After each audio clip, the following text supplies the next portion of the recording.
Hello everyone and welcome to panel 2 of our conference. This panel is, the title of this panel is Official Culture, and we're delighted to have joining us Dr. Billy Shorthall, Leah Hilliard and Clíodhna ní Anluain. Billy is our first speaker. Billy is an art historian and is currently the Ryan Gallagher Kennedy Research Fellow on the Coola Press project. Schooner Foundation, Trinity College, Dublin. A recent visiting fellow in the co-ordinator Institute, Notre Dame University. His research is focused on the intersection between art and politics in post-independent Ireland. His most recent project involved an online recreation of the 1922 World Congress of the Irish Race in Paris, an associated art exhibition, which is available. It's available on a website that the link is included in the programme, and I thoroughly recommend having a look at that. So I'm going to hand over to Billy. What we're going to do is take each of the presentations and then we'll do questions, Q&A at the end of that. Thank you. Oh, gosh. I could be in trouble. So first of all, I'd like to thank the organisers, Stephen in particular, and Emma and everyone else for the opportunity to present my paper. Yeah.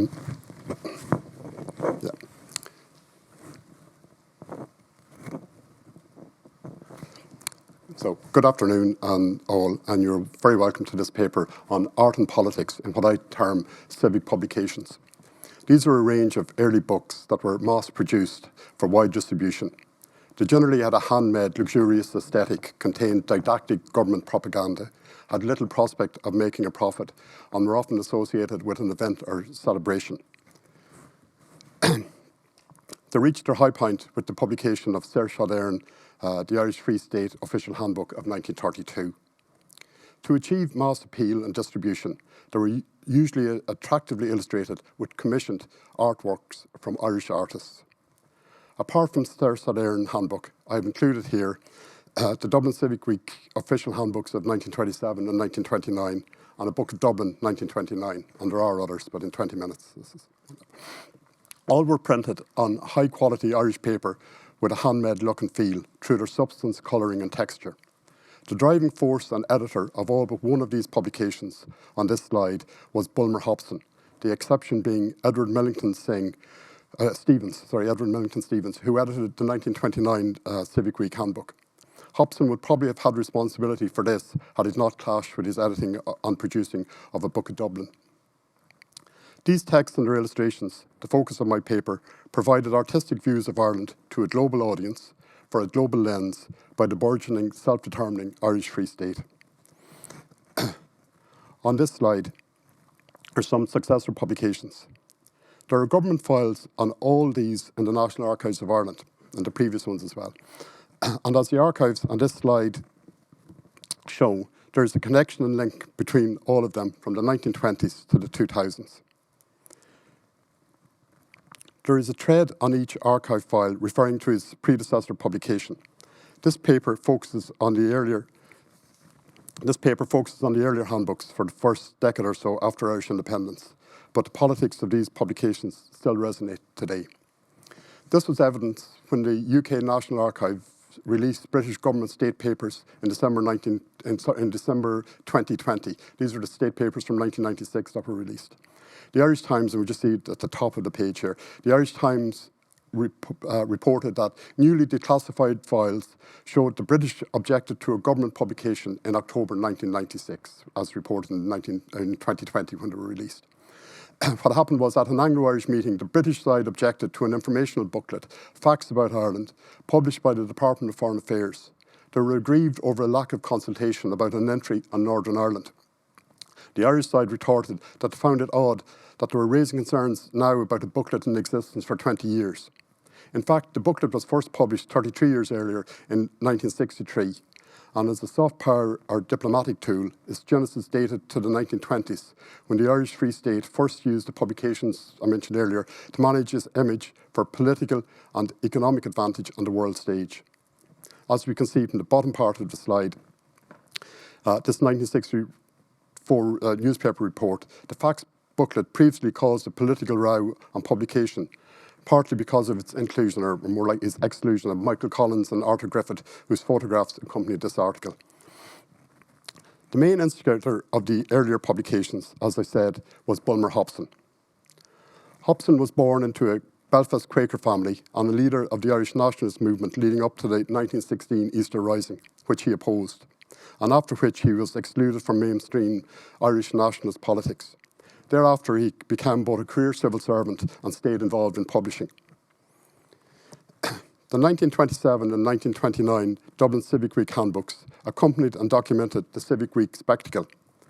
These were week-long public events managed by Dublin Corporation aimed at boosting civic engagement across the city, involving business, tourism and the local population, and it featured industrial parades, historical pageants and exhibitions.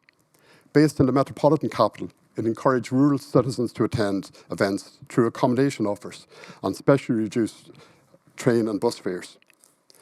Both Civic Weeks were government projects and took place during the 5 years that Cumann na Gael administered the City Council in the 1920s. Despite a perilous financial situation, the state and the city agency collaborated to fund and support the Civic Week events. These events were something both sides of the treaty divide could embrace. The historical pageants avoided the Civil War and anything that could reignite hostilities.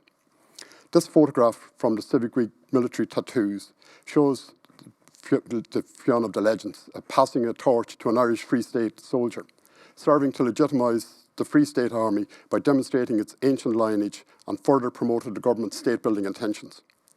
These events allowed the public to share with the government in a vision of the new state.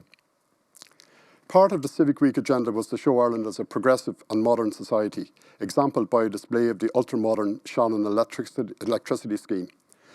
A 2-page pamphlet on the municipal exhibitions and displays, widely distributed by the Civic Week Information Bureau, used the word modern on 6 occasions. Established contemporary Irish artists, such as Paul Henry, Beatrice Glenavy, and Estella Solomons, along with younger up-and-coming artists like Harry Carnoff, Hilda Roberts, Maurice McGonigal, and others, were commissioned for illustrations. The modern aura of the Civic Weeks continued to be represented in these illustrations and reflected progressive and contemporary aspirations. This wasn't modernism as an ideological, theoretical construct in art, but rather as an artistic endeavour to represent a new Dublin, a place of the present moment of modern city life. The 1927 handbook features Stella Stein's cover design on the left, a modernist image of a quintessential Dublin flower seller with the clouds borrowed from Japanese prints. Artists were commissioned to produce modern, up-to-date scenes of city life as full-page illustrations. Streets with trams and public lighting, social, business and trade life is recorded at the Custom House, Grafton Street, College Green as seen here on the left, and what's written there, the centre of banking and commercial life. Dublin's historic landmarks and government buildings such as Leinster House are represented in Leinster House there on the right. And so artists were portrayed a permanent, stable Irish Free State. Old or historic Dublin was celebrated with images of Marshall's Library, old city markets and so on.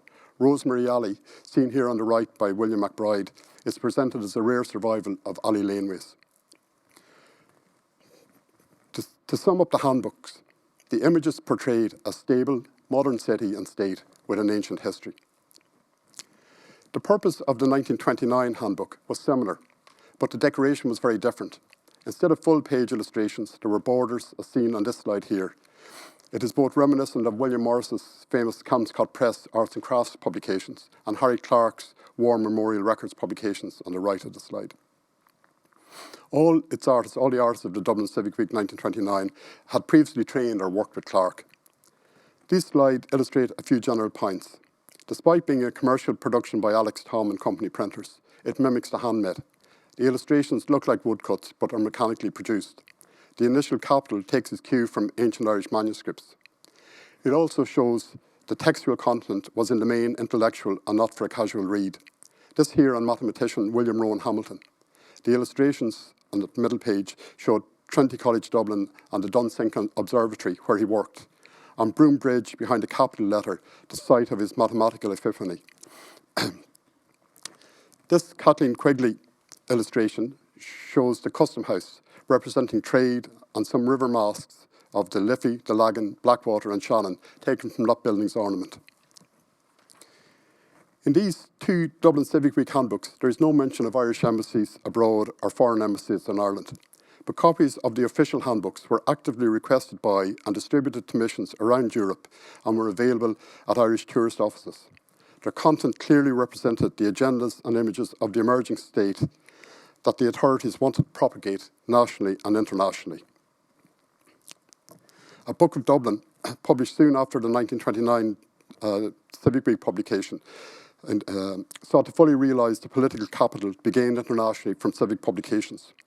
It was the first to list the Irish diplomatic and trade representatives abroad and 25 foreign representatives in Dublin, and copies were automatically distributed to each. The request from missions abroad for the earlier handbooks had alerted the government authorities of the soft power value in making such didactic publications available overseas. A Book of Dublin was reissued the following year in 1930, with the only change being an updated list of these representatives. A Book of Dublin had more in common aesthetically with full-page illustrations in the 1927 handbook. Its remit is more focused on attracting international trade, with articles on manufacturing and maps of Dublin ports and an appendix, factory sites at the Port of Dublin. It promoted tourism with essays, Dublin as a holiday centre, motor runs from Dublin, and similar. It was firmly aimed at an international audience, and its illustrations contained a now familiar mix of the modern state and the ancient nation. In a typical soft power and cultural diplomatic approach, the overall aim of the publication engendered an attachment to Dublin, simultaneously friendly, stable, ancient, and modern. Chapters on Dublin's antiquities, on municipal administration and services, on the seat of government, the port and transport facilities, and numerous others on Irish art, museums and galleries are optimistic, appealing and enticing. The cover features a dark but inviting nighttime image by McGonigal of Dublin Quays. The light from the building reflected on the River Liffey, symbolising trade and a gateway to abroad. Inside, another McGonigal image of Grafton Street, seen here on the left, presents a modern cosmopolitan city with fine buildings, foliage and thronged orderly pavements.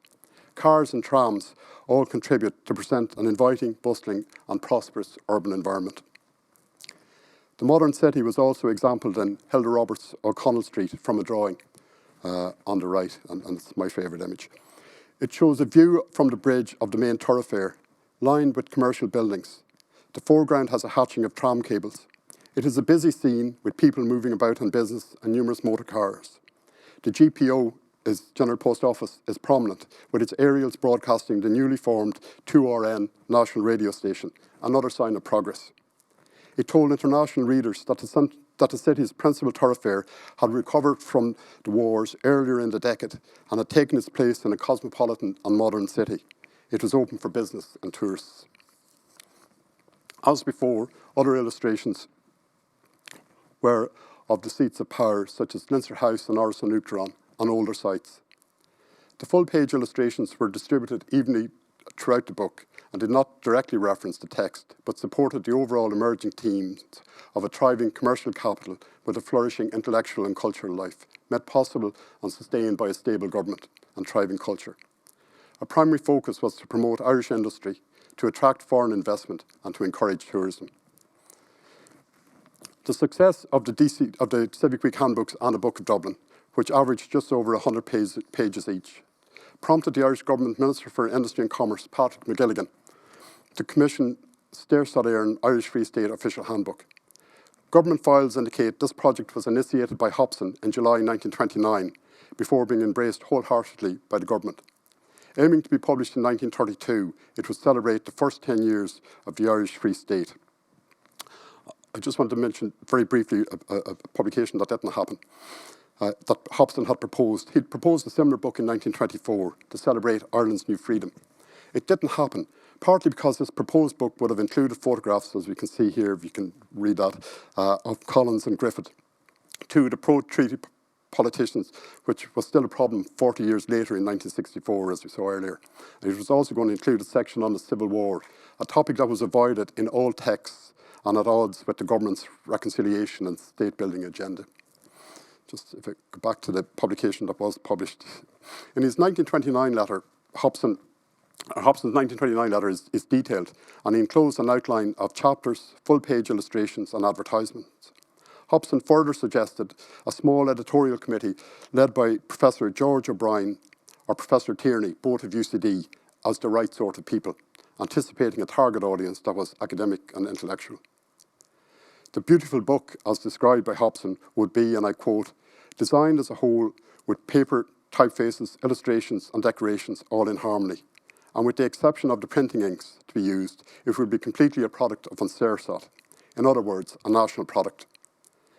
The book would include a design in colours on the paper boards and one good map in colours inserted, and to offset advertisements were included, and including advertisements was very contentious in the discussions about the book. The committee was in complete agreement that artist drawings offered a higher cultural product and should be used instead of photographs for illustrating the book. The Executive Council approved, knowing this would be a loss-making venture. So the book was written under the general direction of a committee appointed by Minister McGilligan, who held both the industry and the external affairs portfolio. The committee consisted of 3 senior civil servants, 2 from external affairs and 1 from industry, and the 2 academics from UCD. Printed by Healy's for the Talbot Press, it contained 324 pages of content, plus 150 pages of advertisements. The handbook had 35 full-page commissioned Irish artworks. 9 others were illustrations after objects from the National Museum, and 1 more depicted a capital letter from the Book of Kells. In addition, there were 68 in-text headpieces, 2 images for each chapter, an initial Gaelic font capital letter in a decorative frame as seen on this slide. Despite the official handbook being initiated and completed under the Common Gael remit, the production straddled the political change in the administration in 1932. The incoming Premier, De Valera, was enamoured with the production and is recorded as frequently seeking the volume for reference. McGilligan described the official handbook as intended primarily to stimulate a general interest in the Saoirseat activities in a form likely to give a favourable impression to other countries and possibly to promote knowledge of and pride in the Saoirseat at home. It would produce a soft power dividend at home and abroad. Here we see the list of foreign embassies and Irish embassies that it was actively distributed to. The illustrations in it enhance the text, providing a visual didactic to the managed essays. As such, a complete official package was presented to the reader. It was produced under the influence of 2 government departments, Industry and Commerce and External Affairs, and this is evident in its dual role of promoting and soft-selling Irish culture and attracting investment. 3 chapters directly relate to industry and commerce, and 16 of the 32 could be said to harness culture to the national, diplomatic and soft power cause. The intent of building international partnerships is further evident in the Ordnance Survey map of Ireland placed in the volume's rear pocket, which lists principal steamship routes and distances to and from Saoirseat ports from England, Europe, United States and Canada. Encased in covers of neo-Celtic interlacing, the handbook mixes recent progress such as the Shannon scheme, seen here, with icons of an ancient Irish identity from the National Museum, validating recent political developments in the continuum of Irish history. Irish visual art was co-opted to reinforce the official image of national identity, predominantly but not exclusively rural, traditional but progressive, frugal but not poor or parochial, with an agenda to put its best foot forward to attract and sustain international markets and political partnerships. If one theme dominates this publication, it is the intention to attract the people to a multifaceted Ireland, one that spawned from a romantic rural setting alongside historic urban settings.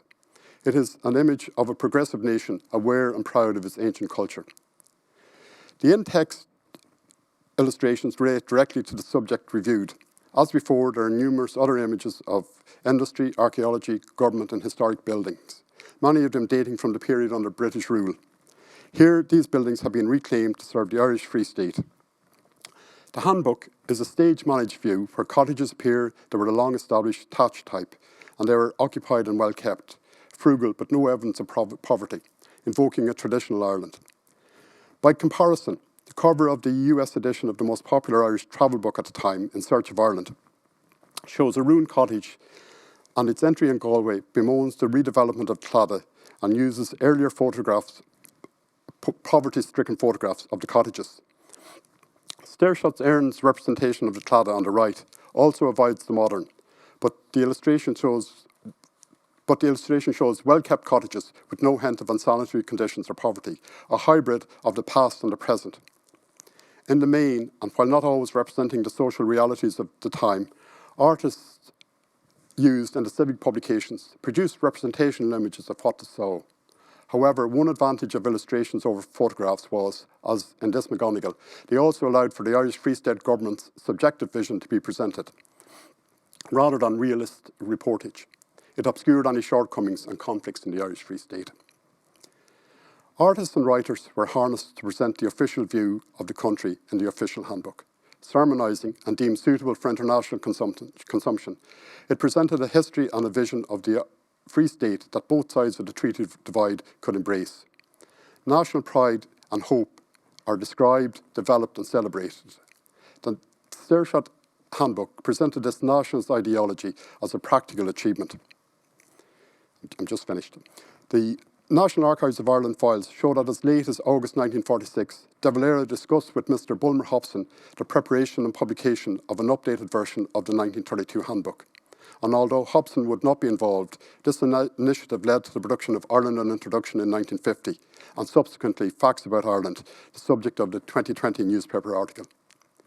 The active propaganda of such publications was a product administrations in power could harness for political advantage. The early Civic publications didactically presented a self-defined official image of the new state with art illustrations commissioned from a school of Irish artists prepared to commit themselves to visualise the official expression of national identity. Thank you.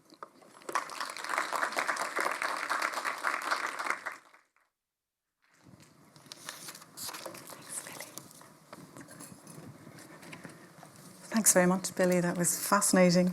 Our next speaker is Leah Hilliard. Leah is an artist, educator, researcher and cultural programmer whose art practice is based in joyful performance and the power of conversation. She regularly exhibits and participates in research projects in Ireland and internationally. Her work uses conversation, colour, materials and texture to explore society, technology and what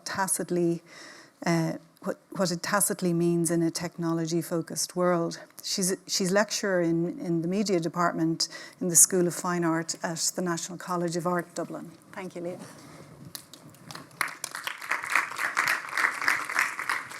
So in October of last year, I was one of 3 artists who were awarded a Kathleen McKenna Award.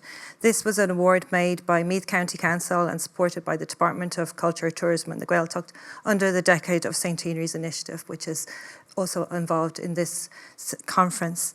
These awards work to commemorate the Irish activist and journalist Kathleen McKenna, who was born in County Meath in 1897. And during the War of Independence, the London Treaty negotiations and the Civil War, she worked as an administrator. At the age of 22, Kathleen offered her services to the newly formed government and became what was to be called a Doyle girl. I knew nothing about Kathleen, but I have a long-standing interest in technology, society, and particularly in relation to the lives of women and the ways in which women create informal and formal networks of communication and care. And I was really struck by Kathleen's bravery, resilience, and tenacity. I'm going to move slides. Sorry.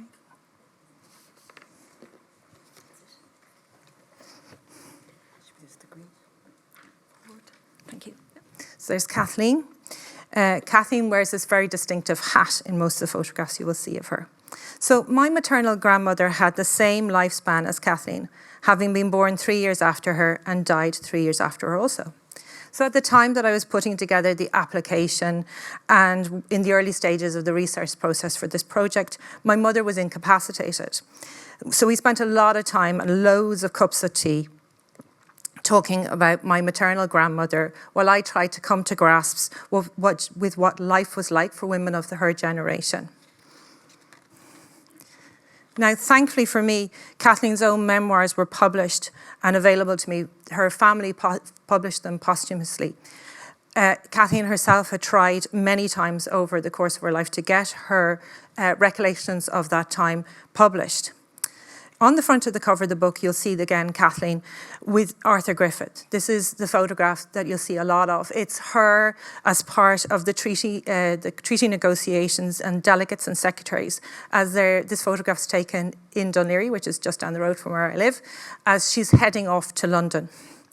And it was just really lovely after an initial period of research to suddenly have Kathleen's own voice in my head. So, as part of my practice, I use objects to kind of fold in conversation and use them to provoke, to talk about people, to talk about things, and to kind of spark conversation. So I'd started looking at various paraphernalia and pieces in relation to Kathleen. But what kept coming up and up again was the typewriter, in particular Underwood typewriters.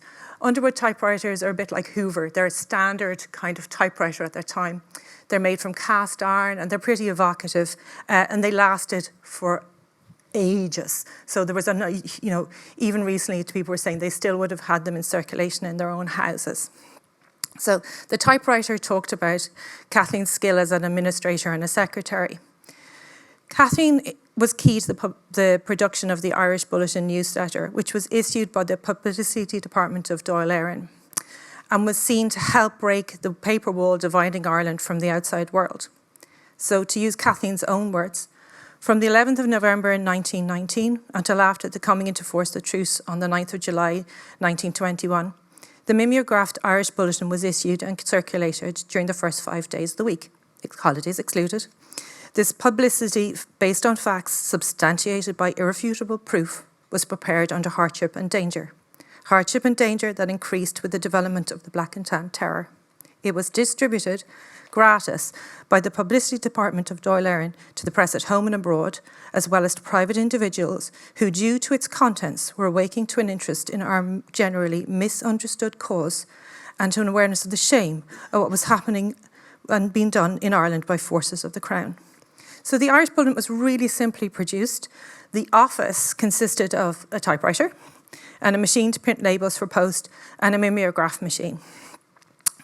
Mimeograph machines themselves are quite evocative and have been used by activists all over the world, but it just wasn't for me as immediate as working with the typewriter. But Kathleen really wasn't always mad about using an Underwood. They're cast iron, they're workhorses, and at one stage she had a lovely little typewriter, but it got seized in a raid. So typewriters have fingerprints. You probably might have come across this during COVID when you were watching multiple dramas and sort of where they're trying to investigate who's been sending letters. So 2 editions of the Irish Bulletin appeared. Obviously, one of them was fake. So the lovely little typewriter had been seized during the raid. So they knew that that was potentially being used to produce this fake bulletin. But they also knew that during the raid, they'd failed to take the tray for the duplication machine. So they were obviously having to hand feed the paper through while they were making this fake Irish Bulletin. And the paper was slightly skewed. So the Irish Bulletin, the real one, started to rubber stamp official Irish Bulletin in green ink on their editions. But the auxiliaries just headed off, bought a rubber stamp and did the same. So then they brought in a type expert who could identify that it was Kathleen's seized machine that was being used to produce this fake Irish Bulletin. Now, Kathleen's hopes of getting her beautiful little machine were dashed when the auxiliary headquarters in the North Wall were bombed by Michael Collins.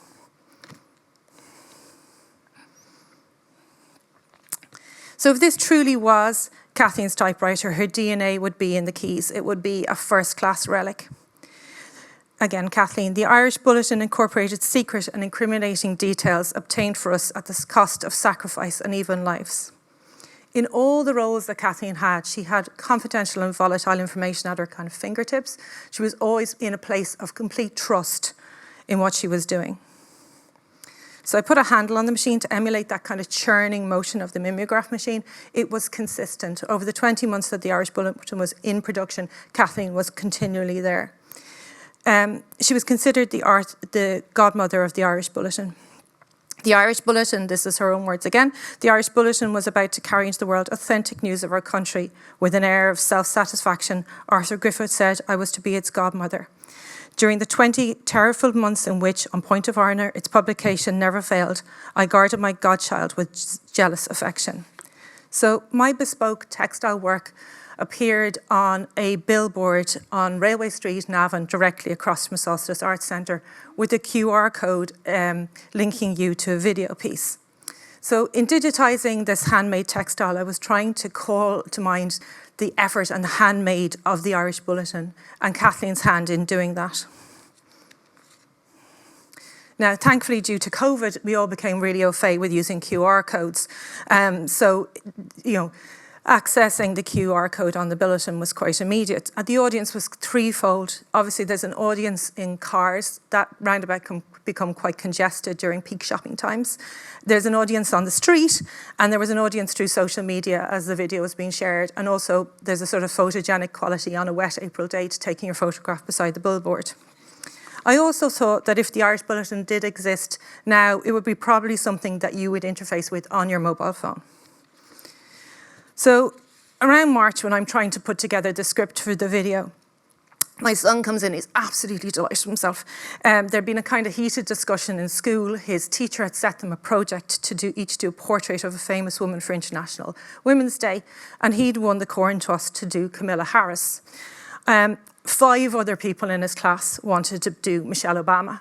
And I was like, while I was delighted for him, I was kind of put back as to why none of them had an inclination or an intonation to kind of do someone from Ireland. And he was like, oh, Mum, you just expect me to do Kathleen. And I was like, yes. So my friend Carol Ballantyne and myself were talking about this, and we refer to it as the Nelson Mandela fridge magnet effect, which is where things that are off the island can be a little bit more glamorous to us than things that are here. And also because and you've even seen it this morning, our history is not parcelled up in a way that's easily accessible to us. So this made it very clear to me that I had to be really clear and clean with the video, and that it needed to be an introduction to Kathleen and to kind of pique your interest in her. I have always had a kitchen table practice. I don't have a studio, I work from home. And while I was making this body of work, we had COVID in the house twice. So there's a running joke in our house that if you ask me any number of questions, you'll get the same answer, such as, which character from a book would you like to be? Kathleen McKenna. If you could be anybody from a character in history, who would you be? Kathleen McKenna. Dream dinner party guest, she's on the list. So Kathleen herself was an eldest child in a household where politics were discussed at the kitchen table. Politics was very much a family affair. When she was living in Diggs in Belvedere Road, her father came up to help her. She had siblings also working on the cause, although she doesn't go into much detail at them in her book, as she's kind of more concentrating on laying down her own details and experience. Such was the level of secrecy around the publication of the Irish Bulletin that its location moved more than a dozen times. The office could be easily moved. It wasn't very complex. It was just basic machinery, a typewriter, that mimeograph machine, paper, staplers. It was the human element that was more difficult to have secrecy around, with people coming and going and delivering messages. Kathleen talks in the book a lot about how she used to cycle everywhere, and again, as a woman, she could get around the city in quite a different way without the same level of scrutiny. But Kathleen remained the kind of consistent person working on the bulletin. So at stages, she ended up producing the bulletin on her own in her flat. So she had tacit knowledge of all of these different components of the office. And she knew that click and hum of things when they start to go horribly wrong. We've all had the experience, and possibly speakers today, of when, the more tense you are, the more likely it is a printer won't work. So in my digs on Sundays and during curfew, I typed to make copies on the old hand duplicating machine. To unite pages, I had a Hotchkiss affair with ribbons of staples that usually jammed at critical moments, but could be freed with the aid of the point of my scissors, pounding impatience. So her hand was always involved. So the next iteration of the project is happening now. It's happening outside the door here on the Lewis.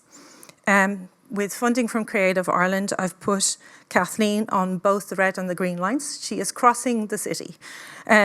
You can go and see it as you are passing between Lighthouse and IMMA over the next couple of days, in an effort to kind of emulate those 20 places, that the 16 places that the Irish Bulletin was produced over 20 months. So this is Kathleen on the Lewis. The QR code is there, again, giving the public opportunity to engage with that video. But I would like to take this opportunity to show you that video right now. Let's see if it works. Kathleen McKenna was born in County Meath in September of 1897. During the War of Independence, the London Treaty negotiations and the Civil War, she had confidential and volatile information at her fingertips. When she started in the propaganda department of the First Dáil, she was 22 and was known for her dexterity and reliability. The Irish Bulletin was a newsletter produced by the propaganda department and seen as a weapon in the war of information, so there was great secrecy around it. Kathleen had to work with many voices, pulling all the threads together. Information came to her on scraps of paper and word of mouth. Such was the level of secrecy around the production of the Irish Bulletin that its location moved more than a dozen times. In an effort to hide its location, at one point Kathleen produced it solo in her flat. In pulling the bulletin together, she was considered a safe pair of hands. The Irish Bulletin was really simply produced. The office consisted of a typewriter, a machine to print labels for post, and a mimeograph machine. But its reach was far and wide, with copies being sent to supporters of the Irish cause across the world, all of which passed through her hands, delivered and posted, a combination of intense and repetitive tasks. She had to work in times of great tension to provide the smooth running of this vital propaganda machine. Kathleen McKenna was a fascinating woman who was witness and contributor to one of the most significant times in Ireland's history.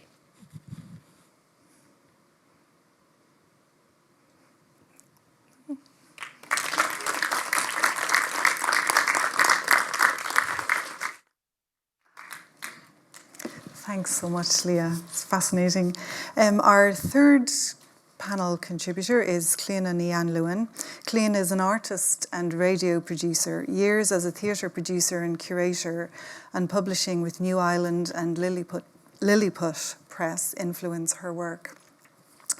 Her IADT First Class ARC MA in 2021 focused on early Irish arts television, its architectural and cultural context, and what viewers saw.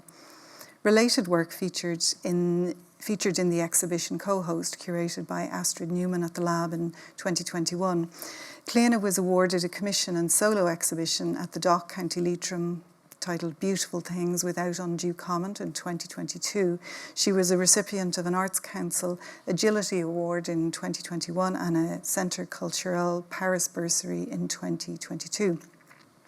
Recent RTE Radio Telefís and the national broadcaster works include her Spoken Stories Independence 2021 series, when she commissioned 12 writers to consider independence in story, 100 years after Ireland's War of Independence, and her theme-led series Altering States, 100 Years of the Arts in Independent Ireland from 2016. Clíodhna.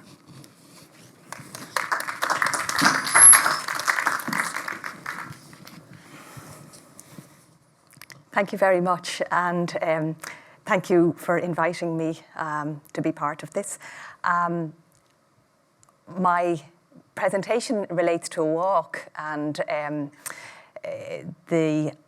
what got me thinking of when I was walking over here today was the notion that every walk we do, we ramble and we think. And along that way, I thought of my first time ever in IMMA, which it wasn't IMMA then, it was the Royal Hospital Kilmainham, was to see Victoria, the Queen Victoria, in the courtyard there. My father bringing us there, he did that sort of thing because he said, she isn't always going to be there, but we better see her now.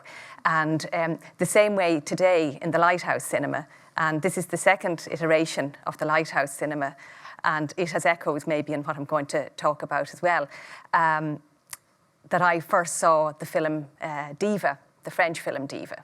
And I saw it probably 20 times, going over and over again. And I suppose there's some sort of connection today as well with that central to the film Diva, the French film, was a cassette and a recording, and it's sort of an illicit recording of an opera singer. And that's, of course, where the name Diva came from.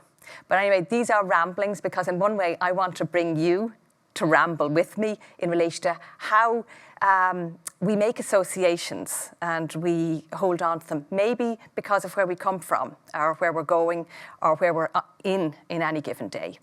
So by way of introducing my piece, Pillar Talk, it's a longer artwork than you're going to see today. But as background, I want to introduce you to maybe one or two characters who don't make the screen later on. So I'm just going to read this. I have to change my glasses for it. Thanks.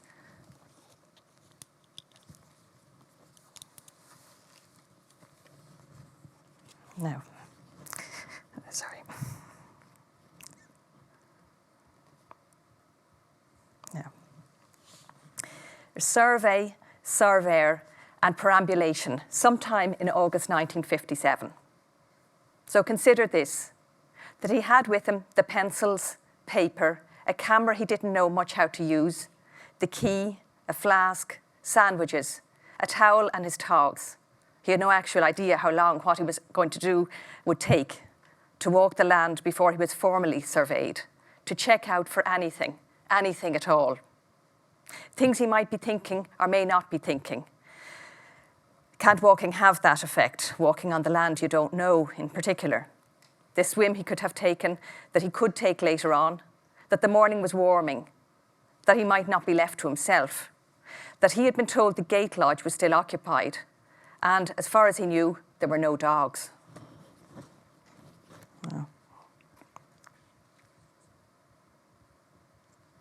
That he liked the texture and feel of things, and perhaps naturally, because he was about to walk the land where the new television studios were to be built, about how in O'Connell Street, down the way from home in Parnell Square, when he was a boy, his father, an asphalter, would take his left hand and show him how to follow the curves of the pillars into which his hand snugly still fit, over and down, like the ripples underfoot in the sand when the tide was out.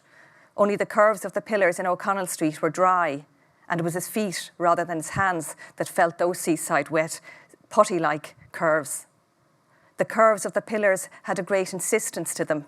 They were stone, Portland stone on the GPO, stone, Portland stone from England. But there, put there by the men who built the GPO over 100 years ago. That those carved pillars stretched straight up, and up, reaching the 4th floor where the radio came from. His father had the habit of pointing out things to him as they gandered about on walks or more purposefully on the way somewhere. From there, the voices from the radio his mother sang along with or talked back to when she didn't like them, covering the radio with her body and hands stretched out either side of her. Don't be listening to that until it had passed. Take no notice of that. That Irish language. Little Ireland in Offaly was her home place. The West and Irish was another country, but she did love the radio. Perhaps the radio connected her back to her young days, working in the big houses off Moorhampton Road, on the way out to Montrose House, where he was going today. And the crackle of the radio began, and she heard it because she was there, even if it was only because she could prepare the sandwiches, lay out the cakes and pots of tea and sherry for the big event that was about to be happening on New Year's Eve, rather than being sent out as she was the other years. She didn't mind. There'd been so much talk about it that she might get a chance to hear a bit of it too. They were long tuned in to the BBC across the way. Or was he now thinking about how, when he was down in Offaly for the holidays and they'd walk up Croghan Hill, you could see forever from there, they'd say, and wondered, would they be putting one of those masts up there someday, one of those big masts they were talking about that were going to be built for the radio? And now he was beginning to get to his work, noting the nature and extent in pencil in the margin, that he might not only be thinking of what he noted, that he had to get started, the nature and extent of it, and how, as he wrote in pencil, this place consists of a small domain with manor house, caretaker's house, orchards, stables and stable yards, coach house, orchard, gardens, heated glass house, etc., situated at the junction of Nutley Lane with the Stillorgan Road, approximately half a mile distant from Anglesey Bridge in Donnybrook. And he went on, condition, written in hand, in pencil. The property generally has been poorly kept. Much of the woodland has been cleared, but the portion adjoining residencies on Nutley Road still requires attention, and some trees, which encases overhang boundaries of houses, and are also old and decayed, should be inspected with viewing to felling. The house has a very bad case of dry rot in one room, and the service quarters need complete renovation and redecoration to bring them up to present-day standards.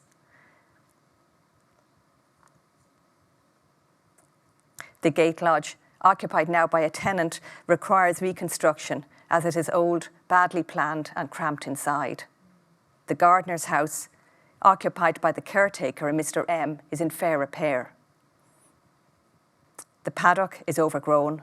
The glass house is in bad repair and with panes broken and missing, while the heating system, which also served to heat portions of the main house, is derelict. The ruins shown on the plan are those of previous glass houses, now demolished. The orchards have not been pruned or given attention for years, and the trees have reverted. This also applies to other fruit disposed of around the walls. The gardens and ornamental trees and shrubs behind them have grown wild, and wasps have established nests in several parts of the property. So he couldn't be thinking. It wouldn't have been possible with all that work. That day in August, how years later he would bring his children to find Wanderley Wagon, now on the television, that not so new television, parked for its summer under the pillars of the television building, disbanded, a door open to them to show them, well, nothing inside. Nor could he think that those same children would delight in singing along, imitating the voice of his own mother's long ago radio from a record he brought them home, marking 50 years of Irish radio, and how they recognised the songs she loved, that I'm a Rambling Man, or things like that. They didn't really get the words right, but they loved the sounds of them. And the variation of the pieces on that record in Irish and English and in all sorts of accents that they loved imitating, just as much as they enjoyed playing with hairbrushes and microphones and tennis rackets as guitars and microphones to the passionate songs of Don't Cry for Me Argentina or ABBA's SOS, because it was by now the 1970s. So if you keep some of that in the background, I've cut this artwork pillar talk to fit the shape and size of today. Thank you.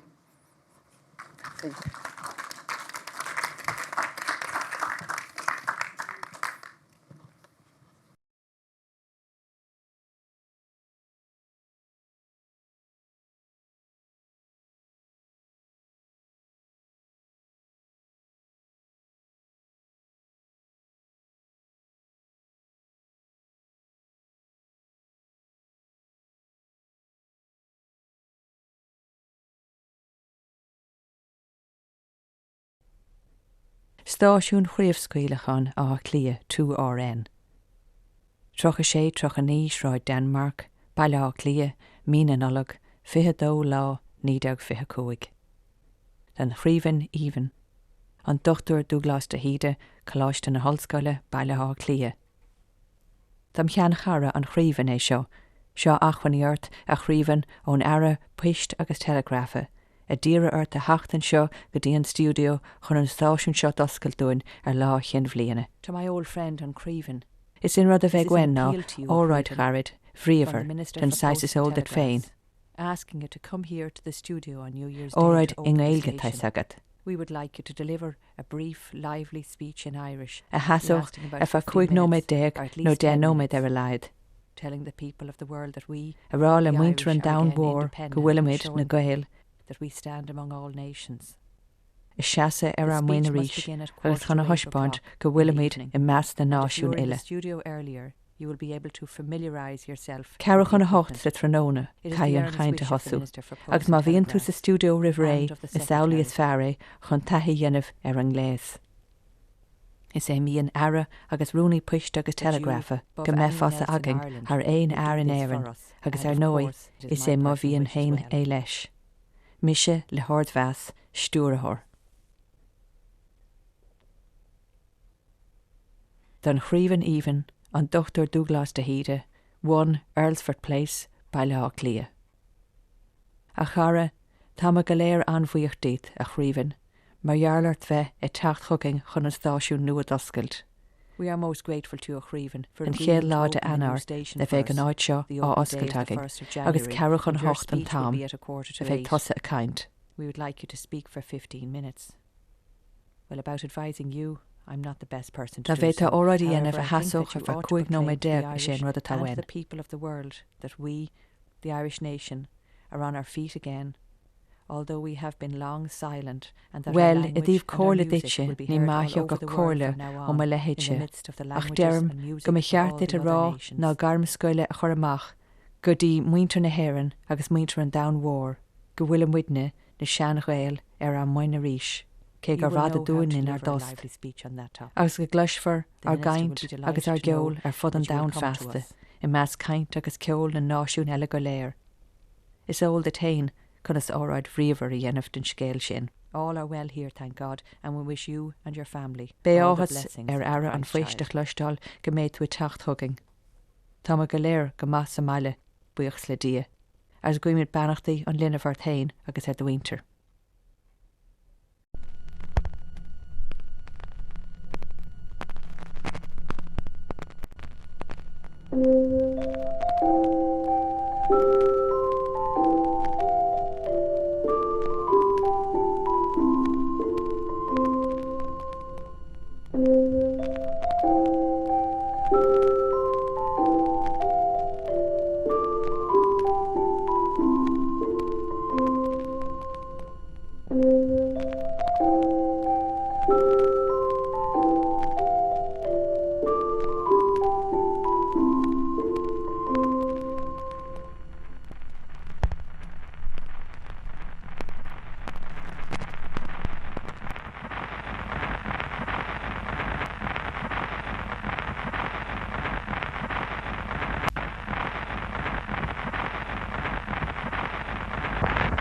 Is míad in juh, tis a gacig sean agus ó, ag mór agus beg, bhfuil éria a casú go láidir ar a chuta héin. Sí an bhélik in jachas, agus sí ar jachas eile, an nósa, a ceol agus a cuiltí féin. Tá an tamateach go lua, nach bhéad I fearróg an bhélik rá, bhfuil sé ní hé bháin in a bhéal, ach bhfuil sé in a éireanna. Or ní bhé éon éireanna chun, ach din taobh hall den seoran bhí áhfuil béide. Ní bhé éon éireanna chun, nach mé teanga a hinseirige, deag nó a bhórdaí, agus té bé áistin dain a gasfar éireanna ar I chéile, a nóga siad I chéile, agus córóga siad le chéile, agus caiithne siad láh le chéile, agus gan a méil ag gach éineachú, ach go menaí díogas murgad a chara, agus a chógaí le férin.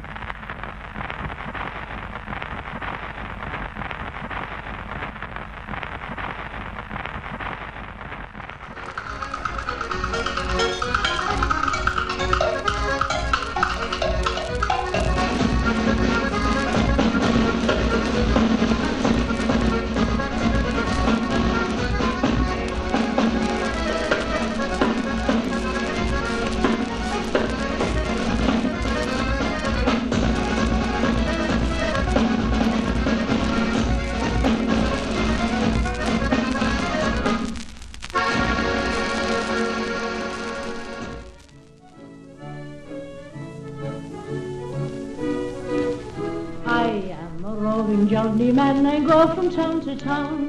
Where'er I get a job or work, I'm willing to sit down. Me bundle on me shoulder and me stick within me hand.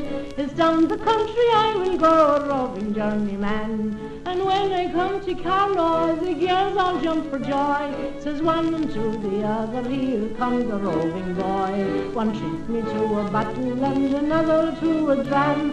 The toast goes round the table, here's to the journeyman. Is mór agam gur mise in céad duine atá labhart libh service news television éireann. As I have said, I am privileged in being the first to address you on our new service television éireann. I hope the service will provide for you all sources of recreation and pleasure, but also information, instruction, and knowledge. The persistent policy pursued over radio and television, apart from imparting knowledge, can build up the character of a whole people, inducing sturdiness and vigor and confidence. I feel sure that full use will be made of the immense repertory which is now at our disposal. Apart altogether from the wonders of nature, we have the great achievements of man himself, the masterpieces of architecture, engineering, sculpture, painting. And who, in looking at these or hearing the great musical compositions of the great composers, will want to descend to anything lower.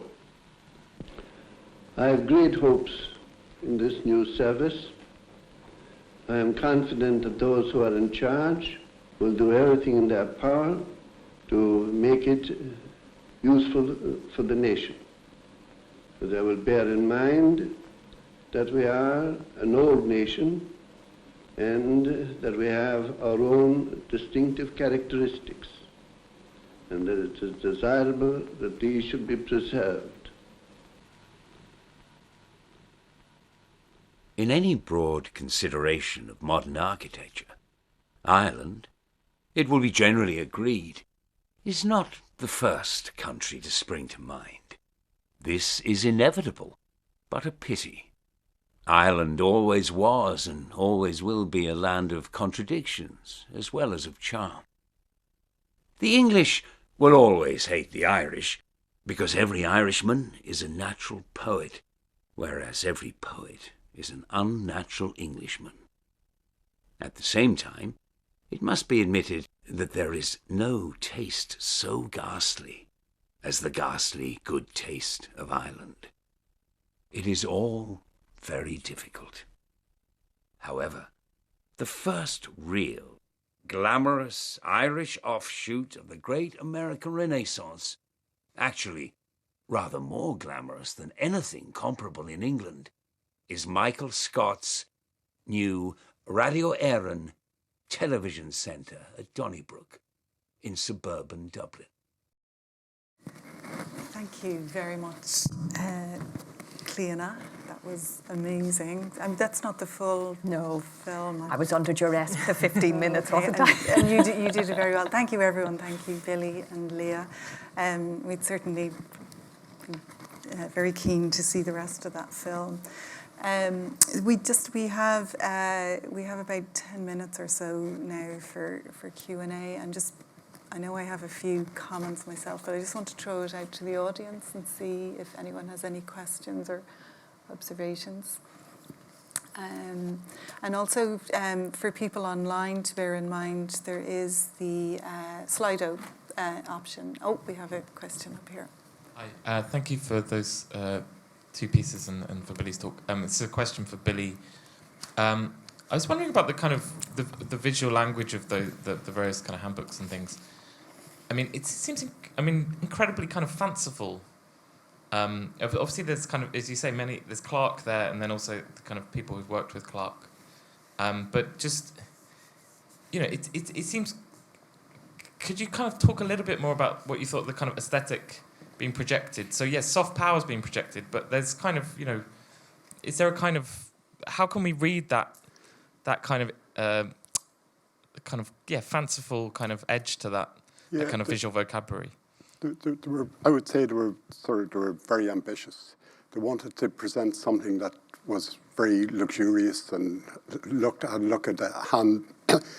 handmade and the look and feel of it and the texture and the colour, and were very successful in that way. In that they're a very attractive item, and the selected artist drawings over photographs that ought to give a higher.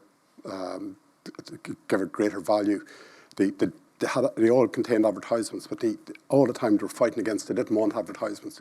But they hadn't the money to produce them without the ads. They felt that the advertisements sullied these productions. So the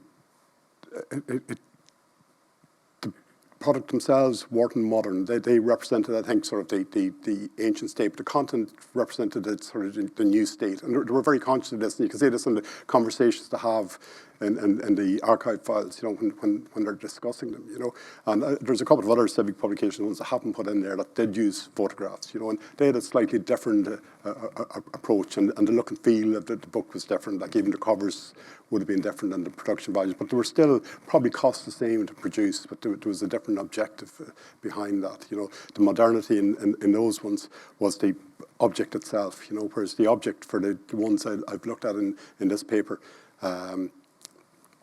was sort of almost ancient, and the sort of represented sort of a historic or old Ireland, like the state was new, but the nation was ancient, and they wanted to have that dichotomy was in all the books. Probably doesn't answer your question, but it's. I have to say, what I'm doing, it's a sort of, all of this is a work in progress. It's sort of fairly new. The stuff I'm doing on this, so it's very much a work in progress. So. Any other questions?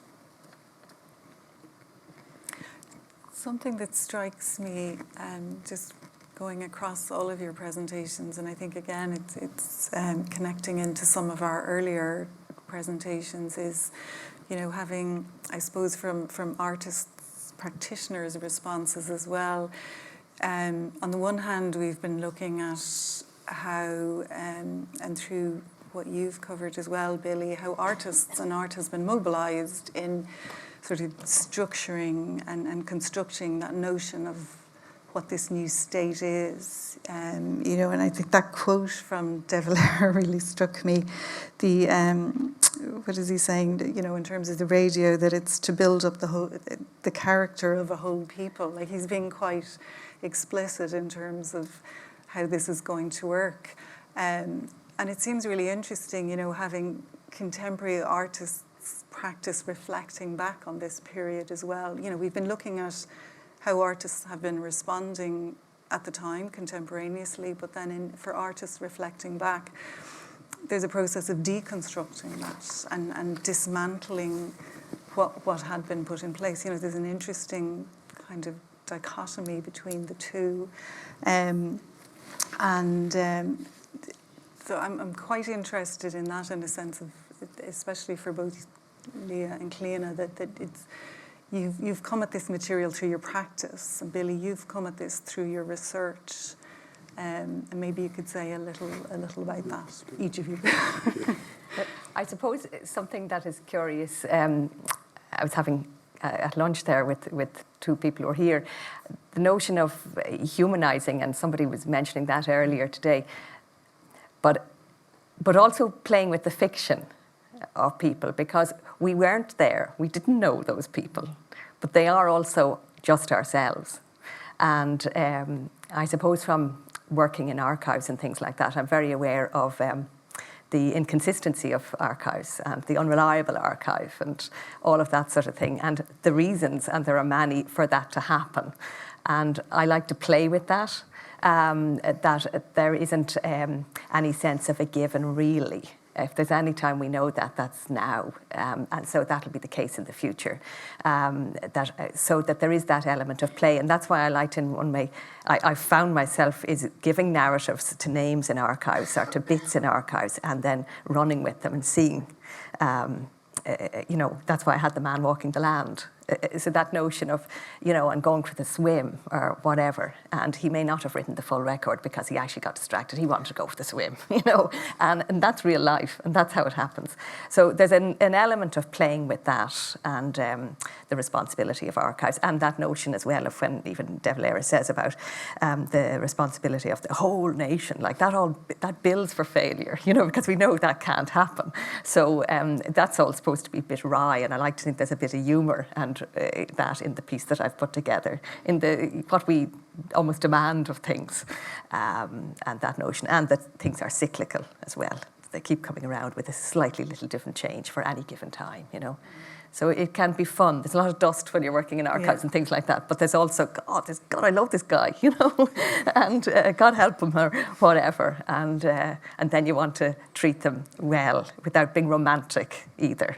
That's really important because, again, there's supposed to be a lot of irony in the pieces that I would have been showing about, showing the materiality of what I was at and the grappling of these people at work that, work takes effort and like the building of things and and that's how we can still see them, whether they're ruins now or not, but that they're daily built, and they're physical things, while broadcasting in itself is ephemeral and we cannot touch it, but the buildings there are there. So some of the thoughts. Yeah, so a lot of my thoughts would be very similar, like this idea of like graft was huge, but also I think, luckily for me, in a way, Kathleen was erased. She didn't exist, and there wasn't a lot but this is why she wrote her own book, and she very much wanted her book published unedited. She was a journalist latterly, so she knew about editing, and she was not having that happen to her story. And she saw herself very much as a character within a cast of people that were producing stuff around this. And every time I fell in love with something about her and romanticized her, she would prove me wrong. So like the hat I obsessed about. And I was like, and then I worked out, no, somebody else actually chose her clothes for that photograph. And it was like, because she did not have time. She was too busy. And simple things like, I was like obsessing about trying to find colour and in her clothing. No, there's this little story about her buying a dress for Michael Collins' fiancé, and it's brown. And every time I tried to find something, she just kept me on track with, I was working, I was busy. This was the cause, and it was just really nice to have that voice her voice in my head, and also to start to realise how these women were really involved at that time, and then subsequently it became too complicated. They didn't have a place, and just that kind of complicated history, and just trying to work it out for myself, so I could so I could clearly tell the story again was really interesting, but I think that the stories are very complex and interwoven, and I nearly like it more for all of the bits joining. The complexity, I think, and the many layers and contradictions is very, very important. So that notion of simplifying the idea of self-determination, I think it was said in some of the earlier talks, the Algerian one, and that a number of them, they're coming just in different ways of saying that, self-determination at different stages can mean different things to different people. And that notion, say, within mine, I very much was playing with the Irish language because I spoke Irish before I spoke English. So I'm very comfortable with the strangeness of all of that.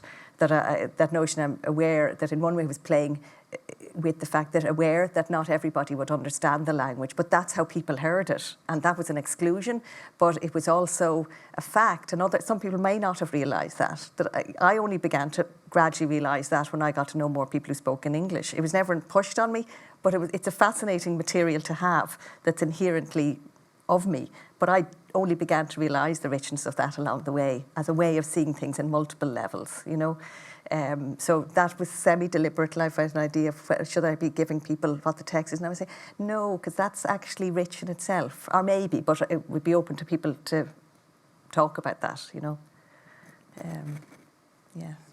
Yeah, you talked about mobilising the artists, and someone mentioned earlier mobilising the poets. But the thing to remember is that many of the politicians came from that cultural revival and were very culturally engaged people. So in the main, when I look at the artists and I look at politicians and I look at that, rather than ideological and political ambitions, their ideology, everything dovetailed, you know. So while they were commissioned to produce art at the time by the state, it really, they would have been producing it anyways in any event, you know. Yeah. It does seem, and that's something that has come out in several other presentations as well, you know, that the sort of seamlessness between politically engaged activism and artist practice was quite fused and quite a natural transition. That just before we're kind of coming up to time, I just want to throw back out in case there are any more questions or observations. I suppose because it also strikes me that you know, we're in looking at these sort of fugitive practices through bulletins, through newsletters, through formal bulletins, but still a fugitive dimension to that. The whole notion of Kathleen, even on her own, generating those publications, and that, you know, it's almost something out of a spy novel, and the establishment of the official broadcaster of the state, and you know, De Valera talking about it very formally, but it still has that fugitive potential, that disruptive potential that you know, is something that has come across in all of the presentations. There is an element, I don't want to be, you know, using puns, but that the threads, you know, that come across this, but also the notion of unpicking a lot of what was originally stitched together in constructing notions of ourselves. Just on that note, I'm going to call this panel to a close, because we're going to take a short break. And just before I do that, I just want to ask everyone to join me in thanking our panel, Leah and Clíodhna and Billy. Thank you. And we'll meet back again at 4:30 for the next panel. Thank you very much, everyone.